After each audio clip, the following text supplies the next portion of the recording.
Fala, aprovados! Você conhece as nossas aulas coletivas? Trata-se de uma ferramenta muito bacana e muito importante para te ajudar na sua aprovação. São encontros mensais com os meus alunos que você vai encontrar, você vai ter acesso, caso você assine qualquer um dos nossos programas lá no site www.voceaprovado.com, no qual eu trago provas, corrijo simulados, ao vivo, tudo para vocês, faço análise de leis, a gente trata de alguns temas sobre concurso, tudo isso disponibilizado gratuitamente, bastando que faça assinatura de alguns dos nossos cursos. Além disso, os vídeos são disponibilizados no canal do YouTube para que você assista-os posteriormente. Então, vai lá no site www.voceaprovado.com. Qualquer dúvida, segue lá no Instagram e manda um direct @prof.thiagopaixão. Curta esse vídeo e se inscreva no nosso canal para ter acesso a todos os conteúdos, aulas, dicas, atualizações, tudo para seu concurso, e faça parte do grupo aberto do Telegram, cujo link você vai encontrar na descrição deste vídeo. Vamos nessa. Primeiramente, boa noite a todos e vamos começar aqui a nossa aula de hoje, nosso encontro de hoje, falando sobre improbidade administrativa. Não vou explicar o conceito de improbidade administrativa, essas coisas todas, porque eu espero que vocês já saibam, mas a ideia é trazer os principais julgados sobre a improbidade administrativa, inclusive com as mudanças que tiveram. Todo mundo sabe o que é improbidade administrativa, né? Não precisa explicar. Essa altura do campeonato. Alguém aqui não sabe? Lei 8429 foi alterada pela Lei 14.230 de 2021 e com essa alteração teve várias coisas diferentes. E várias coisas debateram. Por exemplo, vocês sabem o que é reexame necessário? Alguém não sabe o que é reexame necessário? Sim, não, talvez. Reexame necessário é assim, ó. Em mandado de segurança você vê isso bastante. Teve uma sentença desfavorável. Desfavorável geralmente é o ente público. A sentença é desfavorável para o ente público. Essa sentença ela tem que ser como se fosse validada pela instância superior. Manda-se automaticamente, não é um recurso. É só porque antes ela produzir efeitos, ela precisa dessa condição de eficácia, por assim dizer. Isso é reexame necessário. O que aconteceu? O reexame necessário, ele veio previsto, eu não sei se foi a primeira vez que ele veio previsto, mas eu lembro que ele é previsto na Lei de Ação Popular. Ele está lá no artigo 19 da Lei de Ação Popular. Vou compartilhar aqui na tela.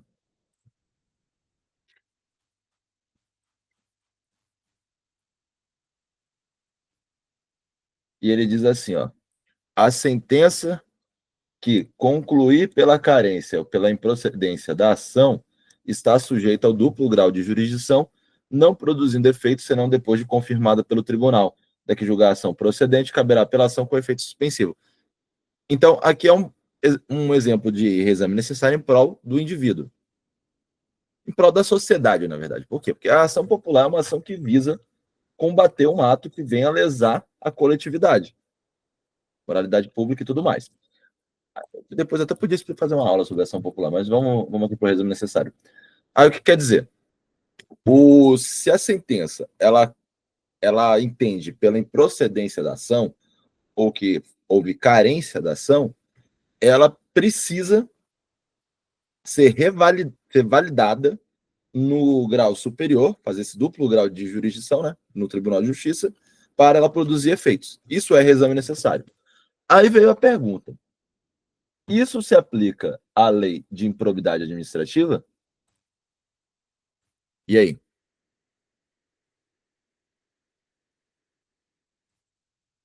Aí é que está o problema, que é legal.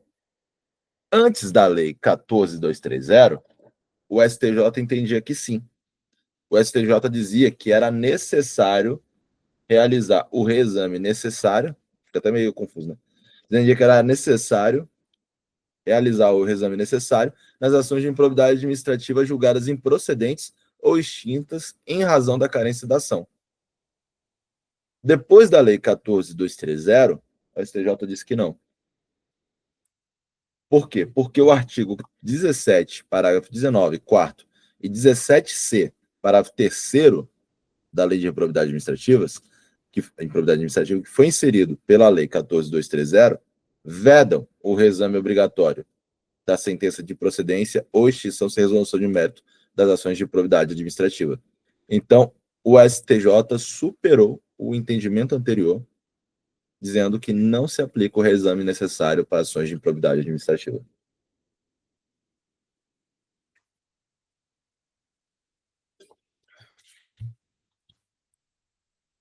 Agora a próxima. E eu vou fazer uma pergunta para vocês. É possível a cassação de aposentadoria como sanção por ato de improbidade?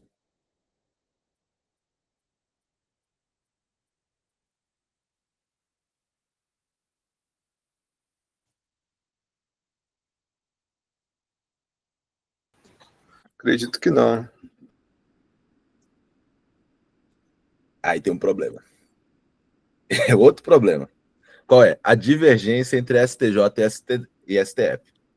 Para o STJ, não pode. O servidor condenado por improbidade não pode ter a aposentadoria cassada em decisão judicial. Por quê? Porque apenas a autoridade administrativa que possui poderes para decidir sobre a cassação. Não é o magistrado que tem a competência para a sanção de cassação de aposentadoria. Para o STF, pode sim.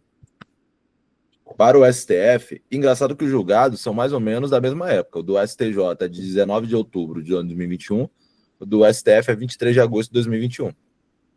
Para o STJ, para o STF é constitucional a pena de cassação da aposentadoria, nos casos de configuração de improbidade administrativa. Aí você me pergunta, e o tempo que o cara contribuiu? Pois é. Fala. Mas para isso, Thiago, ele teria sido demitido caso fosse descoberto e algo nesse sentido, que ele pararia de pagar, de receber e pagar o INSS. A cassação de aposentadoria não é assim. A cassação de aposentadoria é uma pena. Você não é demitido para parar de pagar. É tipo assim, o cara, imagina que o cara vai burlar, ele vem a descobrir que vai ser demitido, mas antes ele vai lá e já tem tempo de contribuição, ele vai lá e pede aposentadoria. Entendeu? É meio assim que funciona. Esse cara, teoricamente, ele não deveria se aposentar, ele deveria ter se demitido antes. Só que ele pediu aposentadoria para se livrar de uma eventual demissão. Aí vão lá e caçam a aposentadoria dele. Fala, Karen. Bom, diante desse impasse, para termos de prova, seguimos o entendimento do STF, certo? Né? Não? Se a prova perguntar de acordo com a jurisprudência, você chora. Se a prova falar de acordo com o entendimento do STJ, você responde do STJ. Se ela falar de acordo com o entendimento do STF, você fala do STF. Nossa. Vamos para a próxima. Desculpa, o rol então é exemplificativo, aquele suspensão de direitos políticos, perda da função pública. Seria a modalidade perda da função pública ou não? Ou não tem nada a ver? Não entendi. Seria, porque tem aquelas penalidades, suspensão dos direitos políticos, né, perda da função pública, ressarcimento horário e disponibilidade de bens, se não me engano, né? Aí seria meio que alguma coisa a ver ou não? Ou esse rol é meio que exemplificativo? Da punição por improbidade administrativa? Você está falando? Porque teria a cassação da aposentadoria, né? Segundo esse entendimento. Aí está dizendo que as condenações por ato de improbidade administrativa, ele seria um rol exemplificativo. Na verdade é uma pergunta, não estou afirmando. Não, então é isso. Rapaz, não, o rol é taxativo. Para mim, é perda da função pública, aquele negócio lá que não pode dar uma pena diferente. Só que lembrando que a improbidade administrativa ela tem natureza civil. As penas por improbidade administrativa são de natureza civil. Então, acho que se amolda Não sei, é meio estranho falar isso. Isso agora você criou uma certa divergência boa, porque se não existe uma taxatividade no rol, como é que poderia ter uma cassação, né? Seria uma pena mais administrativa, por assim dizer. Estranho. Verdade. Vamos lá, vamos para a próxima aqui. Quando a lei 14.230 veio, deixou de existir no ordenamento jurídico a tipificação para atos culposos de improbidade administrativa. Então, o que aconteceu? Eles falaram assim, ó, cara, deixou de ter modalidade culposa. Aí sempre ficou naquele debate se a improbidade administrativa seria penal, se teria natureza penal, se teria natureza civil, por aí vai.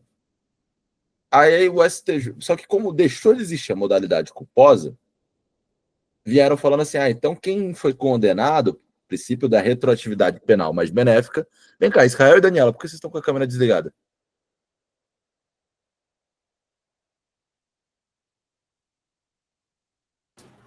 Opa, eu precisei levantar aqui para pegar minhas anotações, para fazer as anotações. Já liguei de volta. Minha câmera tá desligada? Tá. Ué, pra mim não tá, não. Pra gente tá. Voltou? Não. Liga esse negócio. Bora. Ué, Bora aqui. Aí veio a galera e falou assim, olha, princípio da retroatividade penal da lei mais benéfica. Só que aí o STF foi instado a se manifestar, né? E falou, não, vai. A improbidade administrativa tem natureza, as penas de improbidade administrativa têm natureza civil. A regra é a irretroatividade da lei. A lei não volta atrás. Isso é para frente. No caso do direito penal, existe uma exceção da regra, que é a retroatividade da lei penal mais benéfica, mas a regra é irretroatividade. Essa exceção apenas para o direito penal. Como a improbidade administrativa tem natureza civil, a mudança promovida pela Lei 14.230, ela não vai retroagir. Então, o que foi mudado, a extinção da modalidade culposa é irretroativa. E o efeito da lei não tem incidência em relação à eficácia da coisa julgada, nem no processo de execução das penas e em seus incidentes. Então, o que aconteceu? Depois da lei 14.230, não tem mais modalidade culposa na improbidade administrativa. Só que o STF fez deu uma sambada. Modulação. Ele fez assim, ó. Primeiro, todos os atos de improbidade administrativa tem que haver a presença do dolo. Inclusive, a lei fala o que é dolo. A norma benéfica de revogação da modalidade culposa é irretroativa. Então, não tem incidência em relação à eficácia da coisa julgada, nem durante o processo de execução da pena e seus incidentes. A nova lei ela vai se aplicar aos atos de improbidade administrativa culposos praticados na vigência do texto anterior da lei, mas sem condenação transitada em julgado. Então, se você já foi julgado, já transitou em julgado, mesmo se for pela modalidade culposa, você vai responder. Vai cumprir a pena certinho. Só que se não tiver transitado em julgado, a lei vai retroagir. E aí vai beneficiar as pessoas que já estão respondendo. E a mudança no regime prescricional também vai ser irretroativo. Vai só valer a mudança na prescrição a partir da lei 14.230. Entenderam? É mais ou menos um resumo de o que o STF decidiu. Não temos, esqueci lá o nome do tema. Tema 1119. A questão da prescrição, então, não retroage. É retroativa. Tá. Vamos lá.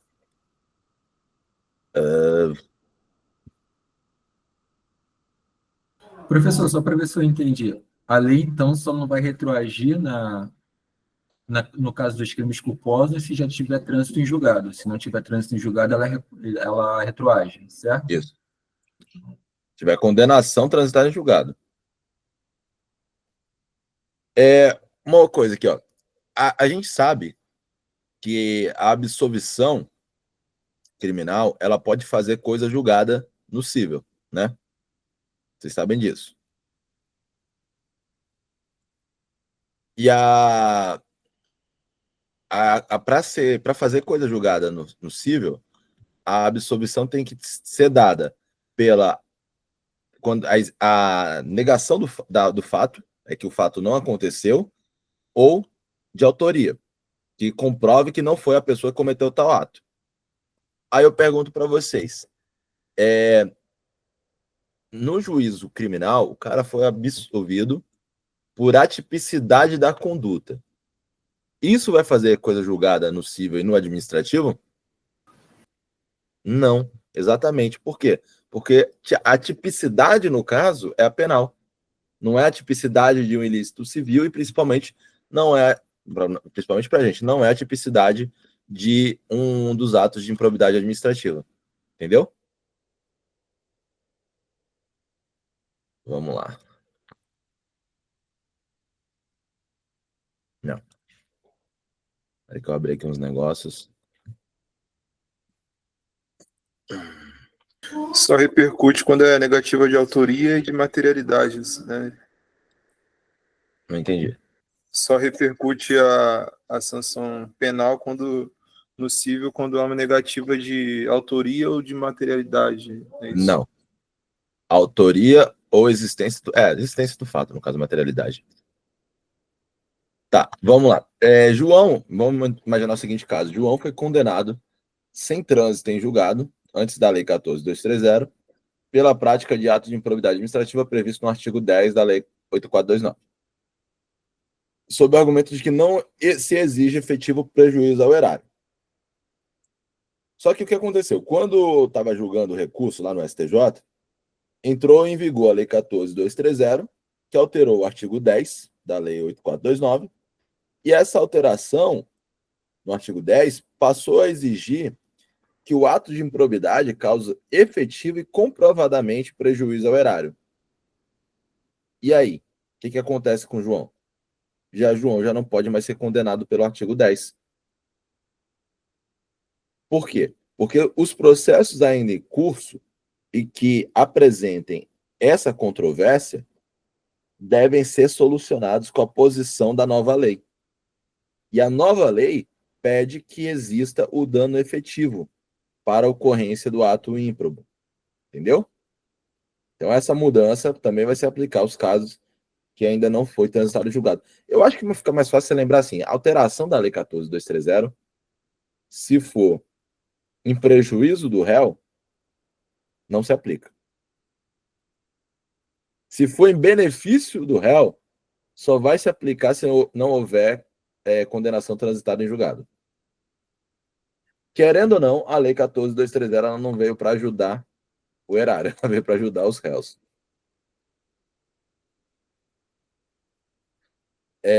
Vamos lá.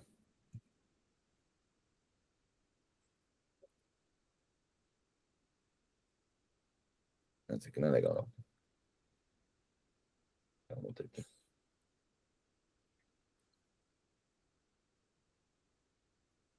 O que eu já falei, essa modalidade dolosa, precisa de dolo, viu? Lembra sempre disso. Aqui, ó, esse aqui é legal. Algumas leis, algumas leis extravagantes, não só a LA, ela possui umas configurações, umas tipicidades de atos de improbidade administrativa. Exemplo, a Lei 9504, que é a lei eleitoral, que possui hipóteses específicas de improbidade administrativa. Só que se você olhar no artigo 11 da LA, alterado pela Lei 14.230, teve várias mudanças, que são os atos que atentem contra a moralidade, os princípios da administração pública. Então teve várias mudanças. Essas mudanças foram para a Lei 8.429. Elas não afetam as hipóteses específicas de improbidade administrativa previstas em legislação extravagante. Então, por exemplo, o uso indevido de bens públicos para fins eleitorais configura ato de improbidade administrativa, mas não está na LA. Está lá no artigo 73, inciso 1 e 2, e parágrafo 7º da Lei 9504. E esse artigo, como modalidade administrativa, continua válido, mesmo havendo alteração do artigo 11 da LA. Beleza? É isso, é para fazer cara triste mesmo. Por quê? Porque tem que saber de muita coisa. Bom, essa aqui é legal para vocês entenderem algumas coisas. Imagina que um professor de uma escola municipal assedia sexualmente os alunos. Ele vai incorrer em atos de improbidade administrativa, sim ou não?